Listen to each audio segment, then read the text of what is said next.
بسم الله الرحمن الرحیم. تیره ورځ چې موږ کوم درس وی هغه د HTML معرفي وه چې هغه ټول انټروډکشن هم وکړو چې HTML په کوم ځای کې استعمالیږي، د څه لپاره استعمالیږي، کوم کوم کارونه پرې ترسره کیږي او نور کارونه به څه کوو وړاندې وایو. پرون هم او انټروډکشن څه شول خلاص شول. نن راځو چې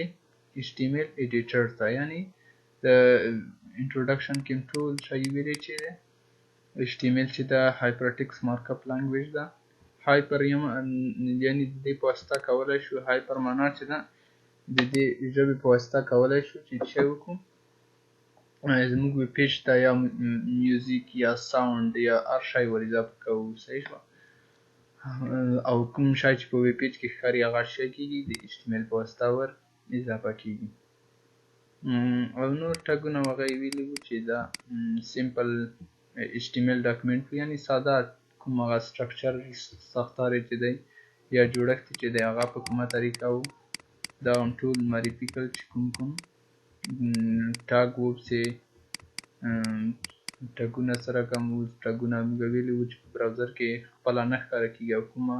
ویلیو یا کوم مقدار چې ولري ټاګ په داخل کې چې لیکل شوي وي هغه موږ ته په براوزر کې ښودل کېږي. دا یې بیا سیکشن یا سټرکچر وو چې کومې برخې دا سپینه برخه چې وښوده دا په براوزر کې ښکاري او دغه نورې برخې چې کېږي نه ښکارېږي په براوزر کې.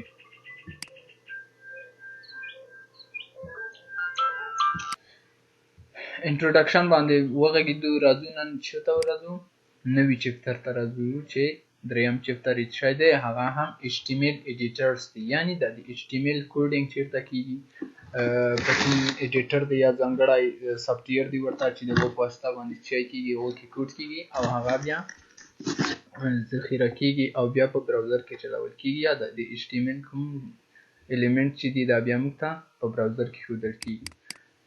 لومړی تر ټولو ساده ترین او لومړنی ایډیټر چې دی هغه څه دی؟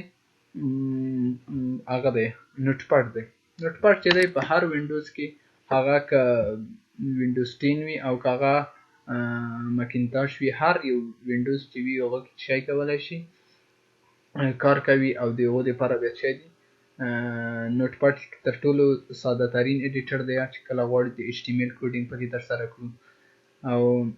او تر ټولو غوره طریقه هم په نوټ پاډ طریقه ده تر څو د دپاره چې موږ څنګه کولی شو چې ښه پروګرامر شو. د دپاره څه کوو؟ د نوټ پاډ څخه استفاده کوو. هغه که چا خبره احد نفر ته اوس د دې ځای چې رارسېدلي یو انشاءالله ورته معلوم دی چې نوټ پاډ چېرته وي. سټارټ مینو کې څه دی نوټ پاډ درته ورته لیکلي دي. کله چې په دې باندې کلیک وکړو څه کېږي؟ موږ ته نوټ پاډ خلاصېږي. دا تر ټولو ساده ترینه طریقه یې ده چې غواړو په نوټ پاډ کې کوډ وکړو، یعنی د HTML کوډینګ ترسره کړو. او غوره طریقه هم ده ځکه د ساده او بیسیک طریقه ده او ډېر شایسته سړي پکې یادېږي. تر ټولو بیا وړاندې چې نور قوي ایډیټر دی چې هغه کوډ جنریشن یعنی خپله کوډ تولیدوي هغه هم لري. نو تر ټولو اولنی او ساده ترین هغه چې دی هغه نوټ پاډ دی چې کله غواړو چې د HTML کوډینګ پکې ترسره کړو یا یو ویب پیج پکې جوړه کړو بیا د نوټ پاډ څخه استفاده کوو او زموږ پوهه هم د نوټ پاډ سره زیاتېږي. دا د وینډوز لپاره و. او د مکینتاش لپاره چې دی ټکس ایډیټ دی. ټکس ایډیټ هم څه دی؟ یو ساده ایډیټر دی د په واسطه کولی شو چې د HTML کوډ ترسره کړو. دا یا طریقه ښودلی ده چې لومړی چېرته دی سټارټ مینو ته به لاړ شئ، هغلته بیا یا به په رن کې ورته ولیکئ چې نوټ پاډ او یا سټارټ مینو ته اکسیسریز ته ورشئ. دغه ټول طریقې زما نه ستاسو ښې یادېږي. دا یې ساده کوډ دی، دلته لیکلی دی چې څنګه کولی شو چې د HTML کوډ ولیکو په نوټ پاډ کې. دلته ویلي دي چې یا دا کوډ څه کوئ هلته په نوټ پاډ کې ولیکئ یا د دې ځای څخه کاپي کړئ او هلته یې پیسټ کړئ. دا څه کړي هماغه برسېرنی کوډ یې راخیستی دلته په نوټ پاډ کې پیسټ کړی دی. د دې څخه وروسته راغلی کله چې دا پیسټ شولو بیا به څه کېږي؟ دا به سیو کېږي یا به ذخیره کېږي. ذخیره چې کله چې غواړو چې د نوټ پاډ کې د څه وکړو د HTML کوډ سیو کړو د هغو دپاره بیا څه کوو؟ راځو دلته ورته لیکو چې د HTML کوډ به په ساده ولیکو. HTML دو کې غټه وړه فرق نه کوي په HTML کې HTML فارورډ سلاش HTML به چای کوو بیرته بند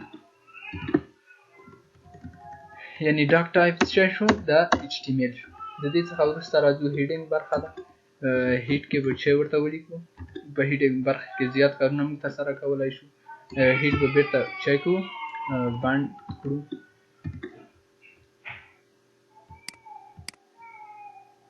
هیډ برخه کې موږ زیات کارونه ترسره کولای شو د په داخل کې موږ چای کوو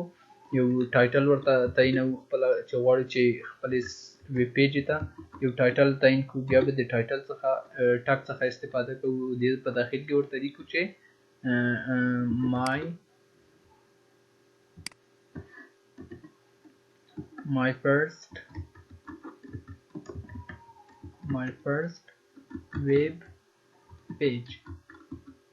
my first web page د دې څخه وروسته راځو هیډ ټاګ چای کوو فارورډ سلاش او هیډ به بند کړو هیډینګ برخه چی شوله خلاصه شوه دا چی ده هیډینګ نه ده بخښنې سره دا چی ده دا ټایټل برخه ده ځکه هیډینګ چی ده دلته دا سټارټ ټاګ دی او دا اینډ ټاګ دی د لپاره چی دی ټایټل سټارټ یې اخیستی او اینډ یې چی دی اینډ به یې هم وست یا به بند د دې څخه وروسته راځو کله چې غواړو چې د HTML ټول کوډ پکې ترسره کړو هغه به چی کوو موږ ویلي وو چې د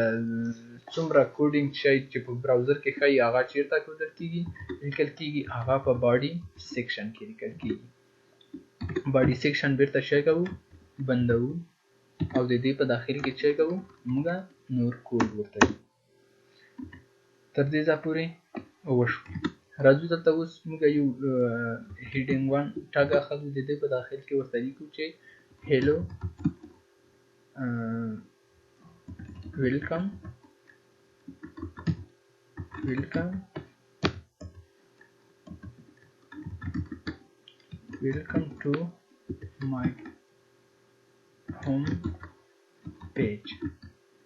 welcome to my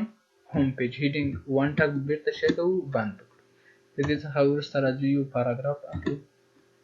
د پاراګراف لپاره د پی ټاګ څخه استفاده کوو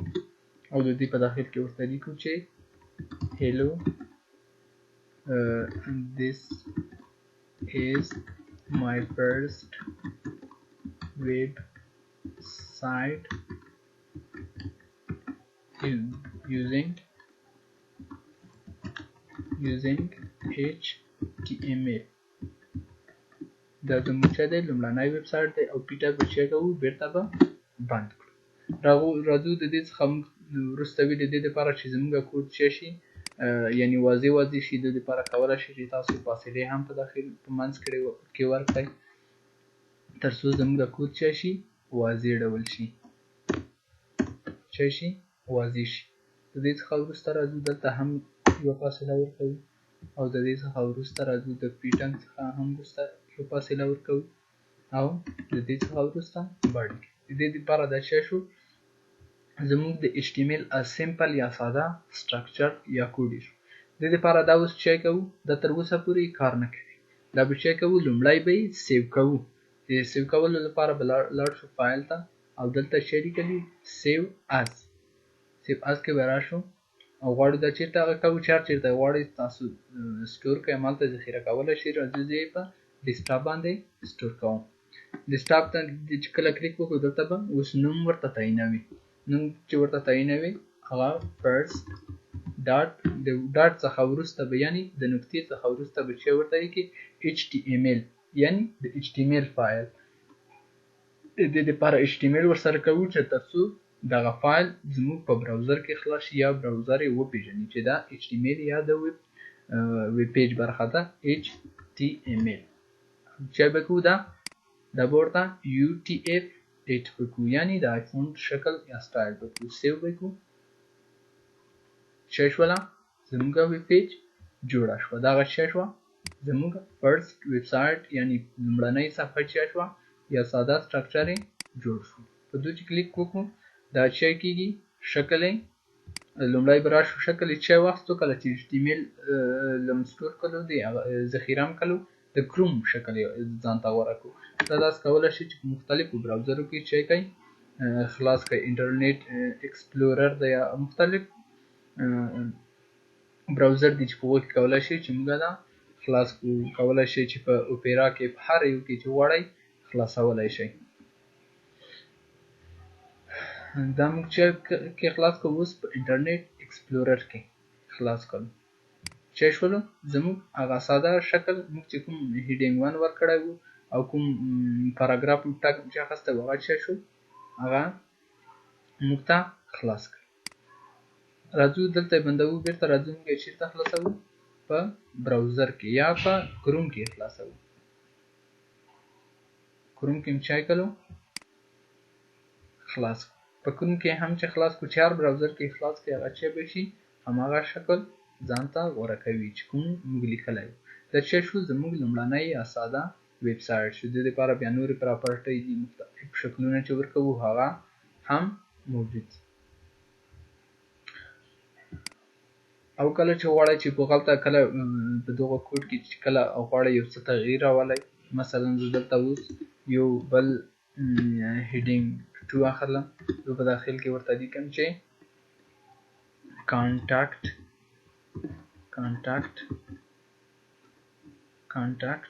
us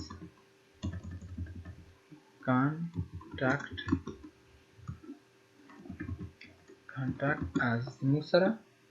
اړیکه ونیسئ. دلته به چای کوو هیډینګ 2 بیرته بند کړو او دا به چای کوو کنټرول اس یا دلته سیو کړئ یا ورشئ فایل ته او دلته په سیو باندې کلیک وکړئ. د دې څخه وروسته راشئ د چای وکړئ، دلته دا صفحه ریفریش کړئ. ریفریش کولو څخه وروسته به چای شي هغه زموږ لیکنه به چای شي راشي، هغه خپل شکل به یې ځان ته غوره کړی. د دې لپاره بیا نشته موږ ته ضرورت چې هغه بار بار موږ دلته بند کړو او هلته یې خلاص کړو. فقط هلته سیو کوه، دلته ریفریش کوه. د ریفریش کولو سره شی کېږي زموږ صفحه بېرته لومړني حالت ته ځي. تر دې دا پورې بې پوه شو چې سره کوم ذخیره کېږي، کوم شکل به ځان ته غوره کوي او د دې څخه هغه کوم براوزر کې چې کله موږ خلاص کړو هغه په کوم شکل باندې یعنې ښکاري.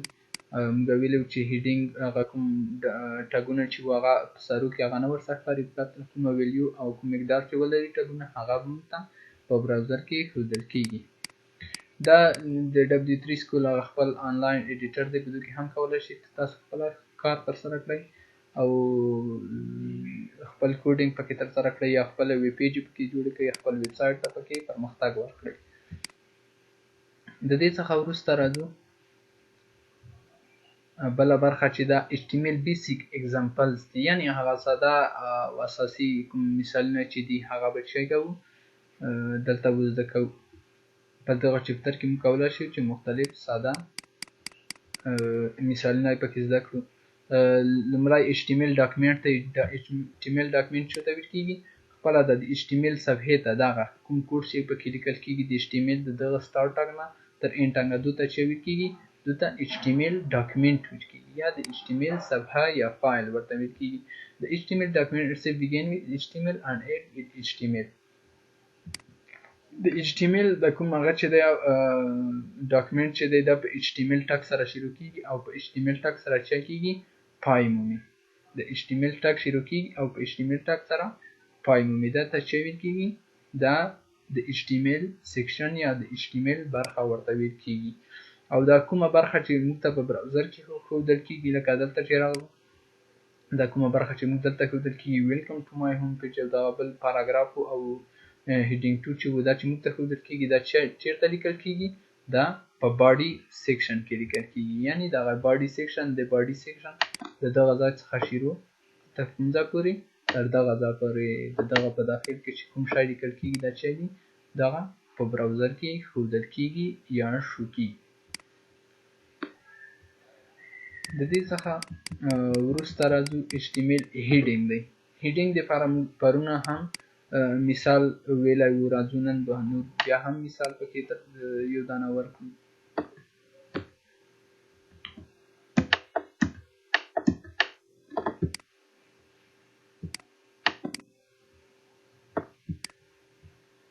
راځو دا به پاک کړو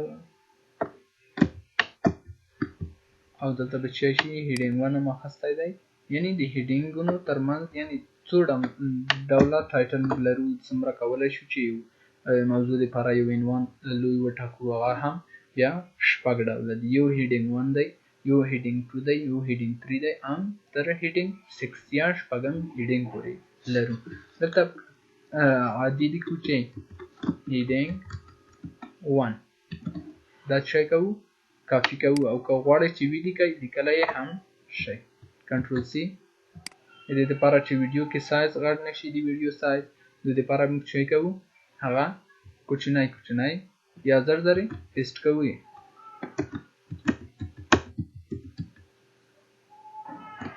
دا هیډینګ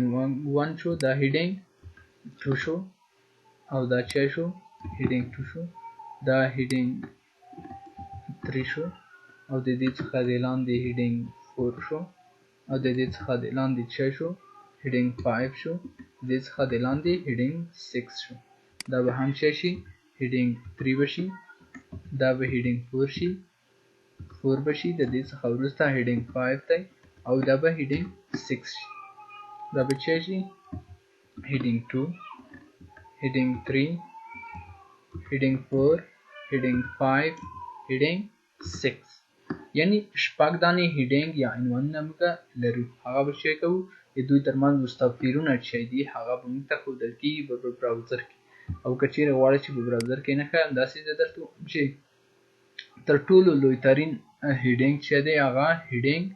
1 دی heading 1 ټک چې دی تر ټولو لوی heading دی یا غټ عنوان دی چې د یوې موضوع لپاره ټاکي د هغې څخه وروسته په دویمه درجه کې heading 2 دی د هغې څخه وروسته heading 3 دی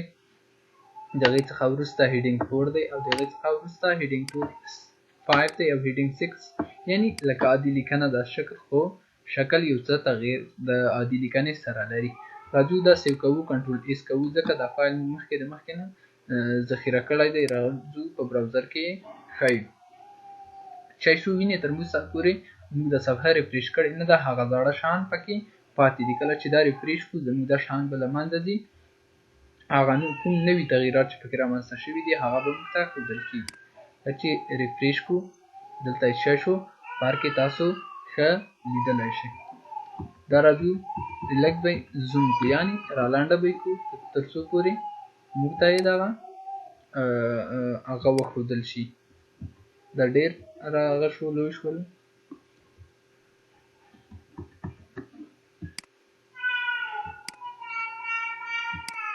څه کوو یعنې لومړني حالت ته مطلب بېرته څه کوو یعنې لږې زیاتوي چې په پار کې څه شي په ښه ډول واضح شي او ښه ښکاره شي تر دې ځایه پورې په فرق باندې پوه شو چې کوم کوم فرقونه ویني هیډینګ 1 چې و تر ټولو لوی هیډینګ دی د هغې څخه وروسته هیډینګ 2 دی پسې هیډینګ 3 دی 4 دی 5 دی او 6 دی یعنې شپږم چې دی د عادي لیکنې نه هم یو څه کوچنی راځي د دې څخه وروسته راځو چې بله کومه برخه وه هغه به موږ څه کوو ښایو هیډینګونو په فرق هم پوه شو چې موږ ویلي چې هیډینګ د څو څخه شروع دی د هیډینګ 1 څخه شروع دی ته هیډینګ 6 یا تر شپږم هیډینګ پورې چې هغه په فرق باندې هم پوه شولو define the most important heading heading 1 یعنی heading 1 چې دی تر ټولو هغه مهم هغه د هیډینګ دی د هغې څخه وروسته چې دی آخرینی هغه یې چې دی heading 6 یا شپږم heading دی د دې څخه وروسته بل هغه چې دی هغه چې دی پاراګراف دی یعنی پاراګراف ټاګ په واسطه باندې چې کولو د هیډینګ په فرق باندې پوه شو چې هیډینګ کوم کوم کارونه ترسره کولی شي او د څه دپاره استعمالیږي د دې څخه وروسته راځو موږ دپاره څه کوو د پاراګراف ټاګ د پاراګراف ټاګ د څه دپاره استعمالیږي د پاراګراف ټاګ عموما چې د څه دپاره استعمالیږي کله چې غواړو چې عادي لیکنه ترسره کړو د عادي لیکنې دپاره بیا د پاراګراف ټاګ څخه استفاده کوو راځو مثلا لیکو چې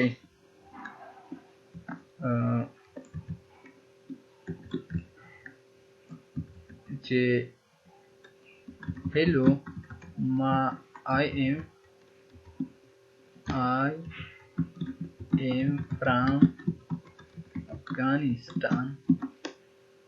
from Afghanistan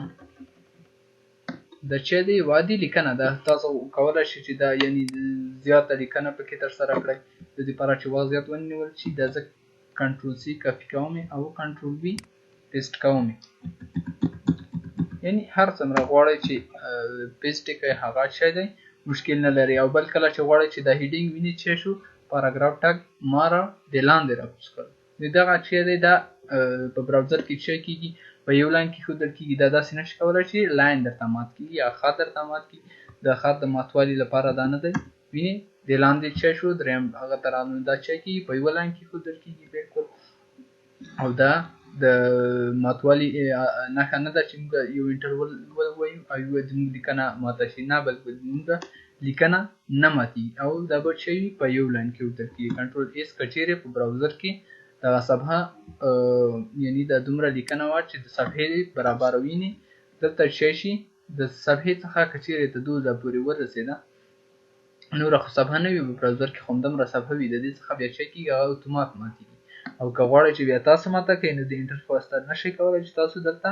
دا لیکنه ماته کړئ. دا کنټرول ایس سیو کوو یې راځو په براوزر کې ګورو چې کوم چینج یا کوم تغییرات پکې رامنځته شوي. تر اوسه پورې صفحه هم ریفریش کړې نه ده نو هیډینګ چې کېږي ټول ښکاره کېږي. راځو دا ریفریش کوو. کله مو چې دا ریفریش کړه ښه شوله دلته هیلو اینې زموږ عادي لیکنه ده دغه هم چې کړه تر دې ځایه پورې ولیکل. دا چې کېږي اوس راځو دغه د انټر هغه ما چې درته وښوده چې دلته ګوره کله چې موږ انټر هغه کړو دلته هیلو راغلل په دویم خط کې I am from افغانستان یعنې دوه وارې بیا پاراګراف تکرار شو. خو دلته چې راغلی افغانستان بیا تقریبا 4-5-6 وارې تکرار شوی دی. دا چې شوی د انټر وظیفه یعنې سر ته نه ده رسولې. هغه مشکل نه لري که تاسو 20 لاینه خود پاراګراف ولیکئ که 30 لاینه وي کار څومره وي چې وي هغه لاین په لاین ښودل کېږي خو د انټر وظیفه سر ته نه رسوي. هغه په اتومات ډول کله چې د ویب پیج یا د براوزر صفحه پوره شي هغه څه کېږي لاین خپله لاندې خواته کوزیږي. د پاراګراف په ټاګ باندې هم پوه شو چې پاراګراف ټاګ عموما د څه لپاره استعمالیږي د عادي یا نارمل لیکنې لپاره استعمالیږي. پاراګراف کې نور تغییر نشته یعنی چې موږ ووایو لکه په هیډینګ کې چې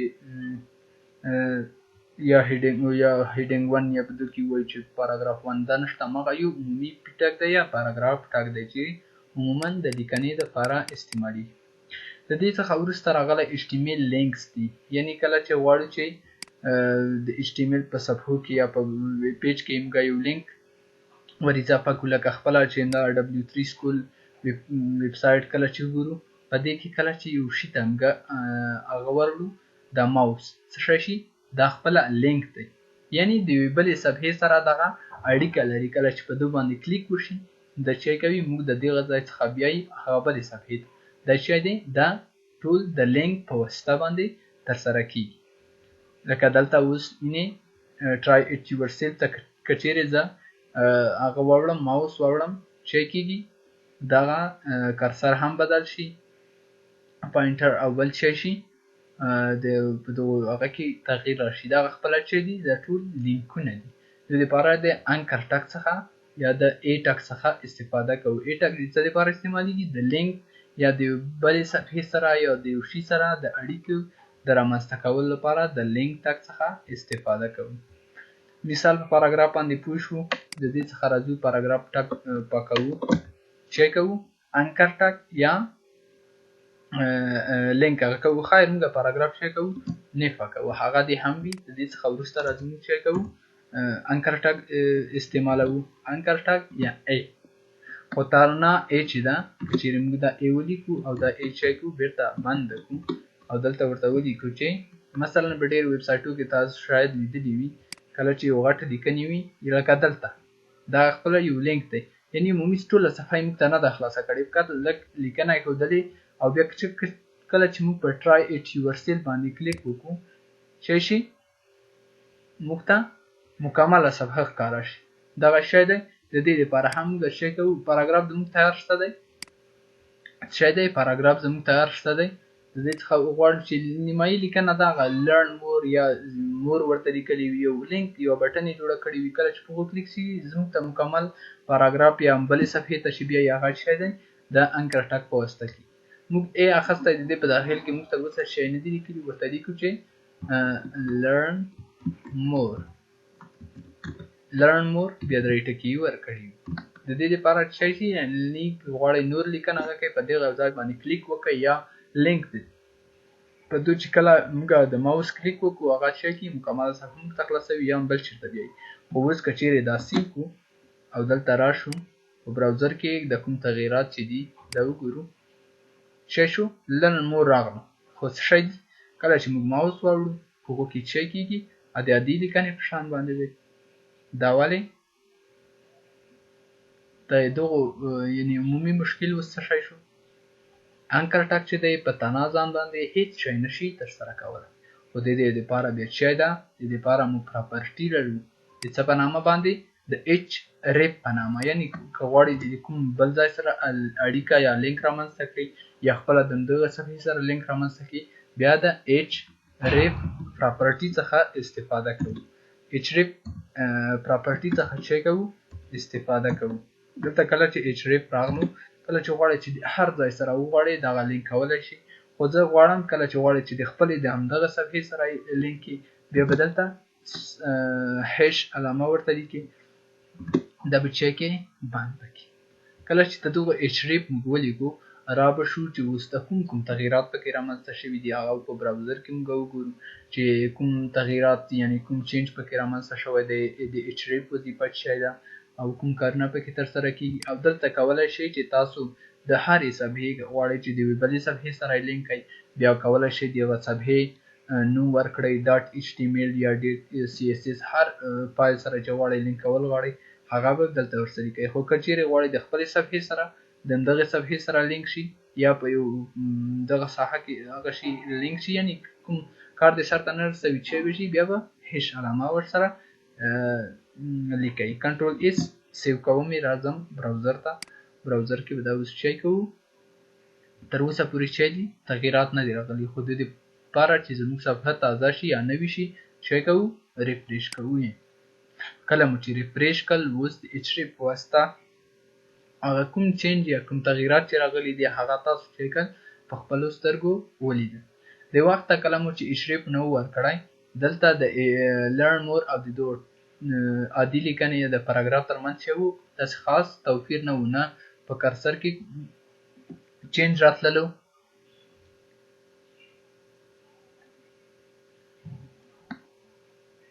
او نه چې وو په لیکنه کې یا په رنګ کې په هیڅو کې تغییر نه و خو کله مو چې ایچ ریپ ور واچولو د دې څخه څه شو موږ مکمل تغییرات ولیدل وینئ کله چې موږ پاینټر واوړو د پاینټر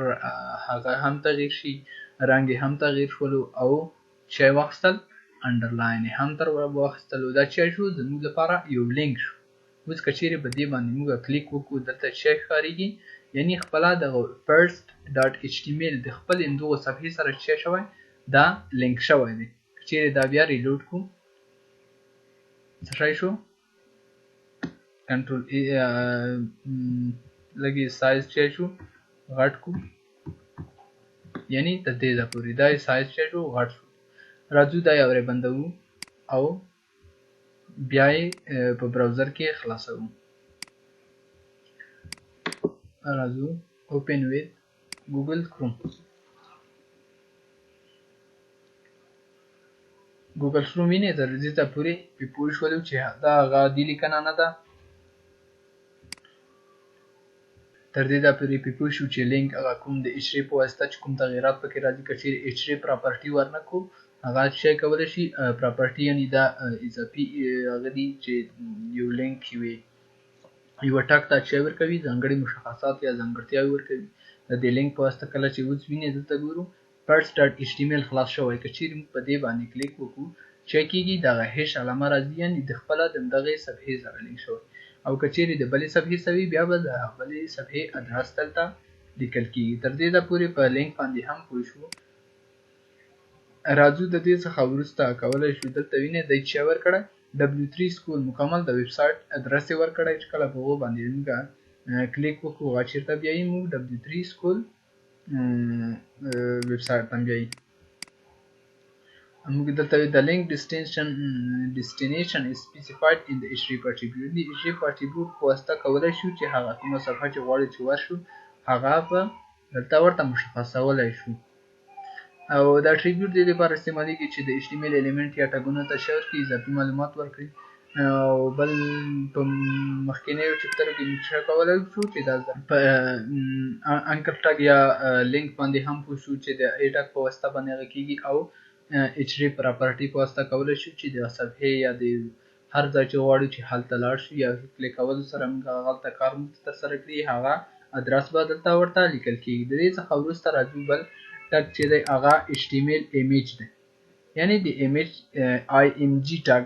یا د ایمیج د لپاره چې موږ ویب پیج یا صفحې ته شی راوړو، یو دانه تصویر راوړو یا یو عکس راوړو، هغه شی کوو د img ټاګ په واسطه کولی شو چې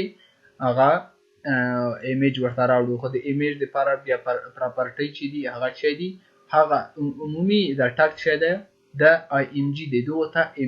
ټاګ ورته ویل کېږي، هغه عمومي لیکنه وي. او په داخل کې چې کومې پراپرټۍ لري، هغه اضافي معلومات چې ورکول کېږي، هغه به څه شی وي؟ هغه به څه شی وي؟ د دې څخه وروسته دغه کوم اضافي معلومات ورکول کېږي هغې ته څه ویل کېږي؟ پراپرټي ورته ویل کېږي. او دغه کوم عمومي ټاګ چې وي، هغه کومه اولنۍ لیکنه چې وي هغو ته څه ویل کېږي؟ ټاګ ورته ویل کېږي. او دغه داخلي کومې لیکنې چې وي اضافي، مثلا SRC د الټرنیټیو دی، ویت دی او هایر دی، دا څه ورته ویل کېږي؟ دو ته پراپرټي ویل کېږي. دته څه ویل کېږي؟ پراپرټي ورته ویل کېږي یا اټریبیوټ ورته ویل کېږي. دته څه ویل کېږي؟ اټریبیوټ یا پراپرټي ورته ویل کېږي. کله چې غواړو چې بیا CSS ته ورشو، هلته بیا پراپرټي او دلته اټریبیوټ ورته ویل کېږي. او دغه عمومي هغه چې وي ټاګ چې وي، لکه د img چې دی خپله ټاګ دی، او دغه کوم داخلي هغې چې وي دته اټریبیوټ ورته ویل کېږي. راځو د ایمیج لپاره، د ایمیج د راوړلو لپاره زه راځم دلته یو تصویر راوړم په کوم ځای کې چې غواړم چې هغه سټور کړمه. یو سمپل ایمیج راوړم، د دې لپاره دغه ایمیج زه راوړم، کنټرول سی راوړم یې. دا هم په ډیسکټاپ باندې سیو کوم ترڅو مو دپاره اسانه شي چې لینک په اسانۍ سره رامنځته شي. کنټرول وي پیسټوو او نوم یې هم ور بدلوو، ورته لیکو چې فرست لیکو او ډاټ په څه شي؟ فرست ډاټ JPEG دی. د دې ایمیج لپاره موږ ټاګ ویلی وو چې د ایمیج لپاره څه کوو؟ دغه لینک هر شی کوو د منځه وړو. په دې باندې تر دې ځایه پورې پوه شول. راځو کله چې غواړو چې ویب پیج ته ایمیج راوړو، هغه به څه کوو؟ img ټاګ څخه استفاده کوو. دا به څه کوو؟ بند به کوو. او دا شی لري کلوزینګ ټاګ نه لري. دا چې دی د دې ټول کار چې دی په همدغه سټارټ ټاګ کې ترسره کېږي. دا کلوزینګ ټاګ نه لري چې موږ ورته ویل شو چې دلته ورته ولیکو چې img ورته ولیکو، یعنی دا کلوزینګ ټاګ نه لري، یوازې سټارټ ټاګ لري. د دې لپاره موږ کله چې غواړو چې دلته بیا چې شی ولرو، یعنی د دغه کوم ایمیج مو چې راوړی د دې لپاره دا چې کله غواړو ورسره لینک کړو یا ورسره راولو، د دې لپاره SRC یا سورس څخه استفاده کوو. SRC یا سورس څخه څه کوو؟ استفاده کوو. د سورس مو کله چې ورکړو هغلته به څه ورته لیکو؟ د دو ډبل کوټیشن په داخل کې به د همغه ایمیج یا کوم ایمیج چې وو د هغه ادرس یا لوکیشن به ورته لیکو چې چیرته پروت دی او د څه په نامه دی، هغه به ټول درته ورته لیکو. ما د فرست دا چې کله په یو هغه کې دي دواړه په ډیسکټاپ باندې پراته دي، د دې لپاره موږ نور چې ورته لیکو، فقط چې ورته لیکو د ایمیج نوم ورته لیکو او د وروستاړی به هم ورکوي، یا ډاټ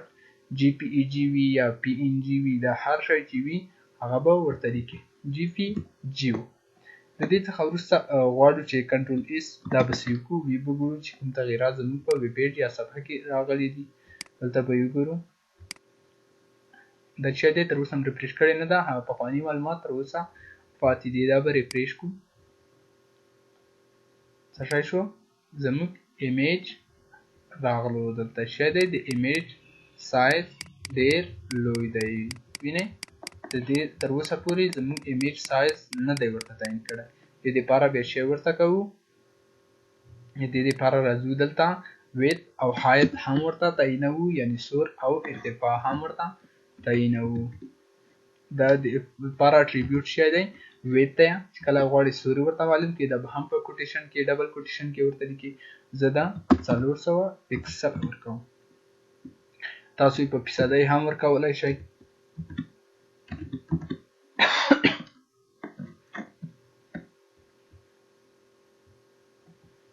په فیصدۍ هم ورکولای شئ په پکسل هم ورکولای شئ او په وی ایچ هم ورکولای شئ او هایت هم ورته شي کوو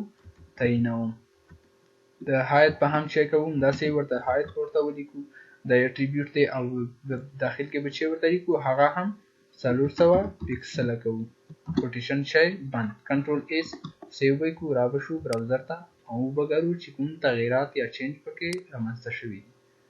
چې بشي زموږ صفحه شوله خلاصه شوله او زموږ د ایمیج سایز څومره شو 400 یعنی ارتفاع شو او 400 پکسل شو 400 پکسل عرض یا سور شو او 400 پکسل شو ارتفاع شو کله چې غواړو چې موږ ایمیج کله چې نه ښودل کیږي یا په هغه کې کوم مشکل وي اوس ادرس کې چې هغه وي د الټرنیټیو ټیکسټ څخه استفاده کوو ALT الټرنیټیو ټیکسټ څخه استفاده کوو دلته ورته لیکم چې پیج wallpaper صحیح شو د دې لپاره فقط یو عادي یا اضافي معلومات کله غواړي پکې ورکړي کنټرول اس سیو کوو او د دې لپاره شي کوو راځو دا سټور کوو یا ریفریش کوو چې شو خلاص شو دا چې دی اوس موږ ته عادي لیکنه ښکاري د دې لپاره شي کوو هغه الټرنیټیو اوس چې کېږي نه ښکاري یعنی کله چې موږ ایمیج وړو موږ ته نه ښکاره کېږي خو که چیرې دلته راشو موږ په ادرس کې کوم چینج ورته رامنځته شو یا دغه ادرس بیخي نه وي غلط وي کنټرول اس سیو کوو بیا به څه شي شی دی موږ ته ایمیج ښکاري خو څه شی دی هغه کومه لیکنه هغه چې وه هغه موږ ته هغه یې نه ښکاري چې دغه شی و پیج والپیپر یعنی هغه اضافي لیکنه موږ ته وښوده چې دغه کومه صفحه وه یا اضافي معلومات چې ورکول چې دا کوم تصویر دی خو څه شی کړي موږ په ادرس کې هغه که چیرې ادرس یې هغه وي صحیح وي بیا هغه شی کېږي نه ښکاره کېږي کنټرول اس سیو کوئ د دې لپاره څه کېږي هغه بیرته ورک شي او زموږ صفحه به څه شي ایمیج به ښکاره شي د ایمیج په هغه هم پوه شو چې ایمیج کوم وظیفه سرته رسوي د ایمیج په واسطه کولی شو چې موږ ویب پیج ته یو ایمیج یا تصویر یا انځور راوړو او هغه کوم اټریبیوټ چې اس ار سی دی ALT دی الټرنیټیو ټیکسټ دی یعنی کله چې د ایمیج په ادرس یا لوکیشن کې یا په نامه کې کوم هغه وي غلطي رامنځته شوي هغه به موږ ته شی کېږي دلته اضافي لیکنه ښودل کېږي width په واسطه کولی شو چې سوري ورته معلوم کړو او د height په واسطه کولی شو چې ارتفاع یا لوړوالی د یو ایمیج تعیین کړو تر دې ځایه پورې پرې پوه شئ SRC د دې لپاره استعمالیږي تر څو د هغه ایمیج نوم یا ادرس درته ورته ولیکو تر دې ځایه پورې پرې پوه شو چې کوم کارونه پرې ترسره کېږي د ایمیج په واسطه باندې د دې څخه وروسته راځو چې ورکړي دي HTML بټن یعنی بټن یعنی کله چې غواړو موږ داسې یو کلیکیبل بټن جوړ کړو چې هغې په واسطه کولی شو موږ یو کلیک ترسره کړو کلیکیبل بټن جوړ کړو بیا د بټن ټاګ څخه استفاده کوو بټن ټاګ خپله شی دی یو ټاګ دی د په واسطه کولی شو یو بټن رامنځته کړو او دا هم شی دی سټارټ او اینډ ټاګ لري مثال دلته ایمیج تیار شته یا ایمیج شی کوو سایز یې یو څه کوچنی کوو دا به څو شو 100 پکسله کوو او دا یې هم څو کوو 100 پکسله کوو او د دې څخه وروسته راځو چې ورته کوو غواړو چې یوه بټن جوړه کړو بټن دپاره خپله د بټن ټاګ استعمالیږي او د بټن ټاګ به بیرته چې کوي دا سټارټ او کلوز ټاګ هم چې لري بټن ټاګ مو بیرته چې کړو اینډ یا کلوز کو یا مو بند کړو دې څخه د بټن کیپشن یا یو نوم ورکوي چې د بټن د څه لپاره. مثلا زه د لاګین لپاره ورکوم لاګین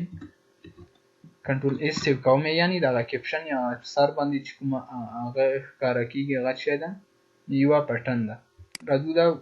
ګورو هغه ته سیو کو دلته غواړو چې کوم تغییرات کی هغه رامنځته شوي دا به بس صفحه به ریفریش کو. کله مو چې دا صفحه ریفریش کړی شو د ایمیج سایز هم کوچنی شو او چا شو یو بټن رامنځته شو. کله چې په دوی باندې کلیک شو کلیک وکړو ویني چې کیږي هغه کوم تغییر د بټن چې وي هغه کوم شکل چې وي هغه چې کو ځان ته غوړه کړلو. یعنی اوس چې کلیکیبل بټن یو بټن هم رامنځته کړ چې غو پوسټه هغه کوم کارونه سرته رسیږي هغه اوس دلته چې کیږي د ایچ ټی ام ال په واسطه باندې نشو کولای چې غي لپاره یو وظیفه یا دنده مشخصه کوو. بیا به شي کوو دا د لپاره بیا په جاوا سکرپټ کې کوډینګ کوو هغه ته به فنکشنالټي یا کوم وظیفه چې وي هغه به ورته تعینو. اوس لاګین شو د کیپشن شو یا عنوان شو په سر باندې چې لیکلی وي داسې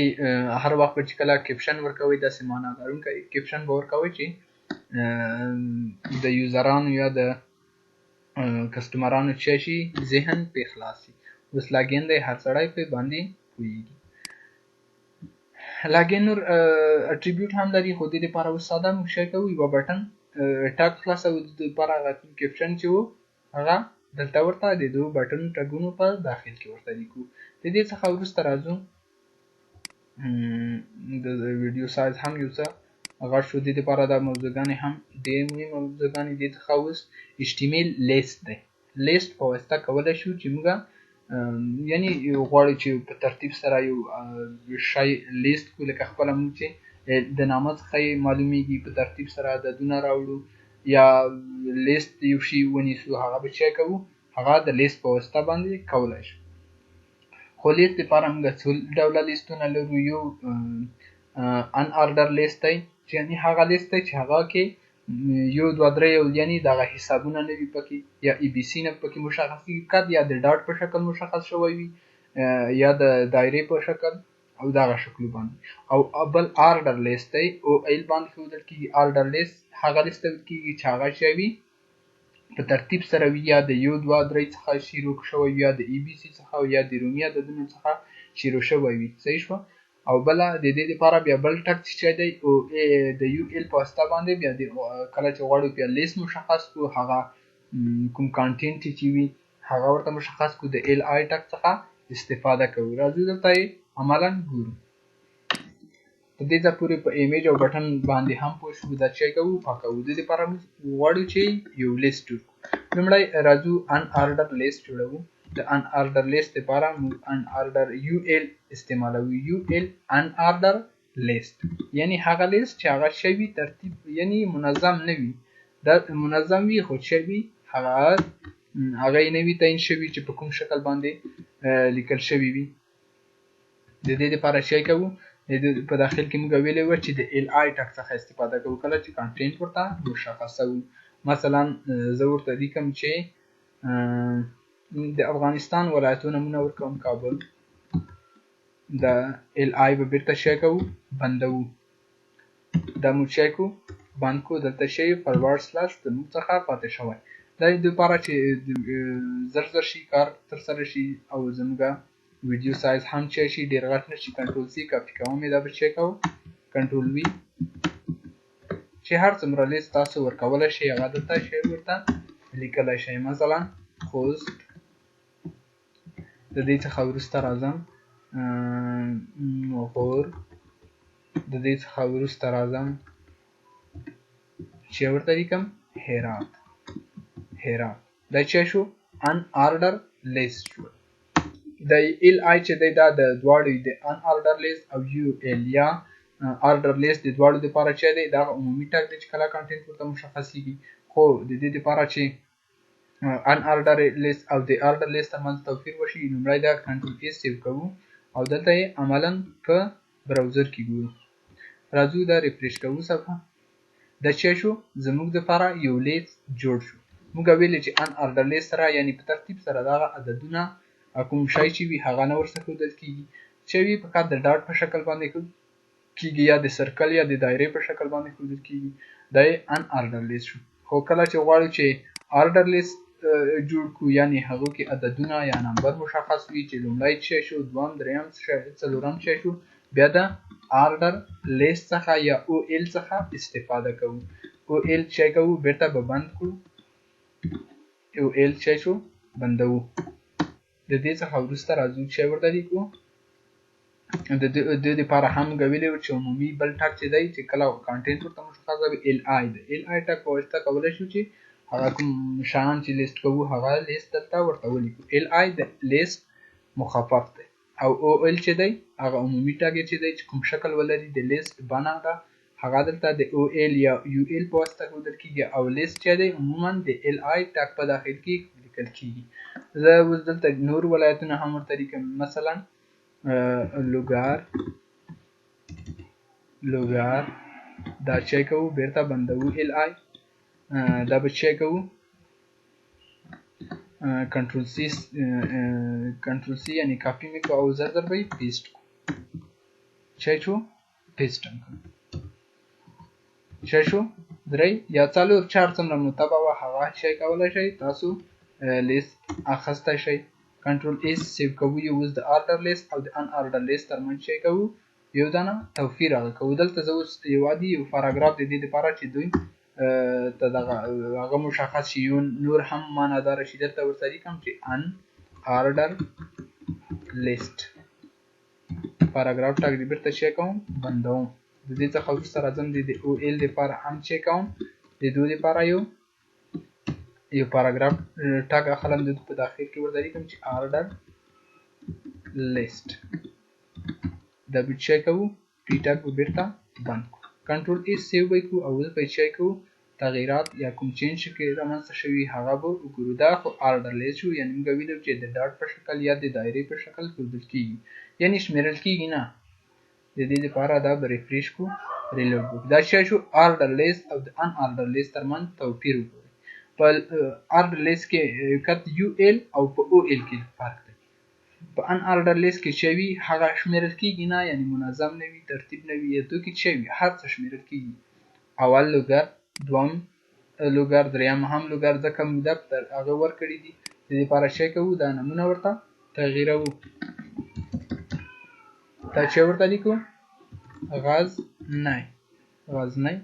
د دې څخه وروسته راځو ورته لیکو چې ور تک صحیح شو کنټرول اس سیو کوي راځو په براوزر کې عملاً چې شو یعنی اول لوګر بیا غزنی دریم وردک چې څلورم هر څومره لیست شوي آرډر یا په ترتیب سره شمیرل کیدونکی لیست چې بیا لیکو بیا د آرډر لیست څخه استفاده کوو تر دې ځایه پورې پې پوه شو راځو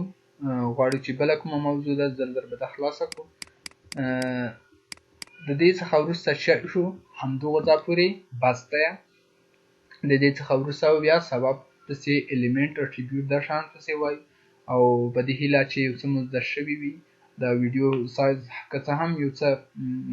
غټ شو د لوی شولو د دې لپاره حوصله وکړئ که چیرې حوصله ونه لرو نو هیڅ کار هم نشو ترسره کولی نو حوصله ولرئ لږ لږ وګورئ عملي یې کړئ او سم کوشش ورسره وکړئ انشاءالله دومره سخت نه دی اسانه درسونه دي په دې هیله چې زده یې کړئ